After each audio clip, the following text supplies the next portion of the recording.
അപ്പോഴേ പറഞ്ഞതാ ഈ കാട്ടിക്കൂടി നാടകത്തിന് രാത്രി പോകണ്ടാണ്. ഇപ്പൊ എപ്പോ വീട്ടിൽ ചെല്ലും ഒന്നാമതെ കറുത്തവാവാ. ലക്ഷ്യം ഉണ്ടെങ്കിൽ പോലും അറിയില്ല. കുഞ്ഞെ, അവിടെ എന്താ ഒരു പൊതി ഇരിക്കുന്നേ? പരിപ്പോടെ കട്ടൻ ചായ ഇരിപ്പുണ്ടോ നോക്കിയോ കുഞ്ഞെ? ദൈവം, ഇനി വല്ല വടയക്ഷിയായിരിക്കുമോ?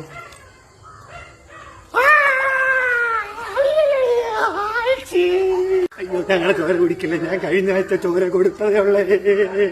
പേടിക്കണ്ട, ഇന്നത്തേക്ക് ഞാൻ ഫുള്ളാണ്. പിന്നെ ചോര സ്റ്റോർ ചെയ്ത് ഫ്രിഡ്ജ് വെക്കാന്ന് വിചാരിച്ചാ 3 ദിവസമായിട്ട് കറണ്ടില്ല. SBI കൊഴുവല്ലൂരിൽ സോളാർ ലോണിന് അപേക്ഷിച്ചിട്ടുണ്ട്. അത് റെഡിയായിട്ട് വേണം ചോര കളക്ട് ചെയ്ത് ഫ്രിഡ്ജ് വെക്കാൻ. ഡൗട്ട് ചോദിച്ചിട്ട്, സാധാരണ ഈ യക്ഷിയൊക്കെ വരുമ്പോ ഒരു പാലപ്പൂവിന്റെ മണം വരുമല്ലോ, ആ ഒരു വൈബ് അങ്ങോട്ട് കിട്ടിയില്ല. അതെന്താ? അത് ഞങ്ങൾക്കെല്ലാം ഇപ്പോൾ ഷൈജു ലക്ഷ്മി പാർവതിയുടെ എന്നെ തൊട്ട മണമാണ്.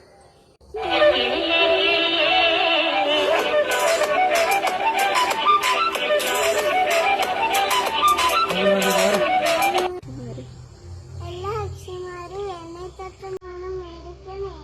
ആമസോണിന് ഫ്ലിപ്കാർട്ടിലും കിട്ടും.